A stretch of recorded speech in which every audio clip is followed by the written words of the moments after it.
ह्या दोघांचे तुम्ही रील्स बघितले असतील ना. आज करते यांचा पर्दाफाश. पार्क मध्ये जाऊन मस्त कोवळवून घेतच होतो, पण लवकर घरी आलो कारण खास कामानिमित्त नाशिक वरून पुण्यात येणार होते माझे लाडके पप्पा. आजोबा घरी आल्याचं बघून अविक जितका इथे खुश झालाय ना, तितकाच दुसऱ्या दिवशी आजोबा जाताना तो खूप रडला. इतका की आजोबांनाही त्याने जाताना रडवलं. माझ्या बाळाचं माझ्या पप्पांसोबतचं हे बॉन्डिंग बघून मलाही रडायला आणि मोमेंट्स इतके इमोशनल होते की कॅप्चर करायचे राहूनच गेले. आणि मग दुपारचे जेवण आवरून टकाटक रेडी होऊन आम्ही निघालोय बाणेरला एका शोरूम कडे, कारण आज घरी येते माझ्या भावाची न्यू कार. हे जे शोरूम समोर रील काढत बसलेत ना, हेच ते दोघं, सार्थक माझा लहान भाऊ आणि साक्षी माझी वहिनी. लहान भावंडांना जेव्हा त्यांची छोटी छोटी स्वप्न पूर्ण करताना बघतो ना, त्याचं समाधान काहीतरी वेगळंच असतं. असंच एक त्याचं स्वप्न म्हणून त्याने घेतली आहे थार. दोघं त्यांच्या रील मध्ये जेवढे गोड दिसतात त्याहून जास्त क्यूट आणि जेन्युइन ते रिअल लाईफ मध्ये आहेत. सार्थक तसा माझ्यापेक्षा 2 वर्षांनी लहान आहे, मोठं होऊन तो माझा मेंटर, सपोर्टर, बॅकबोन कधी झाला ना मला कधी कळलंच. लहान असून त्याने मला शिकवलंय स्वतःला प्रायोरिटाईज करणं, जिम करणं आणि आता कॉन्टेंट क्रिएशन सुद्धा. बरं, मामूने थार बुक केलीये हे जेव्हापासून अविकला कळलंय ना, तोच सगळ्यात जास्त एक्साइटेड होता. बॉईज आणि जन्मापासूनच असलेलं त्यांना कार साठीचं क्रेज हे माझ्या तरी समजण्या पलीकडे आहे. अक्षरशः वेडा होऊन ती थार एक्सप्लोर करत होता आणि यात बापलेक तरी कुठे मागे राहणार होते. अजून शी सुच तरी चेरीला कळत नाही,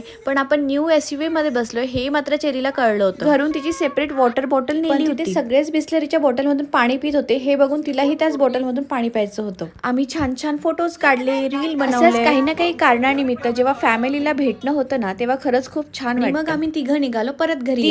कारण अव्युक घरी यायला रेडी नव्हतं, त्याला थार सोबत मामूच्याच घरी जायचं. दुसऱ्या दिवशी सकाळी भाऊ त्याची न्यू थार आणि अव्युकला घेऊन घरी आला. छान पूजा करून थारचं आमच्या घरी वेलकम झालं. चला भेटू नेक्स्ट व्लॉग मध्ये. बाय.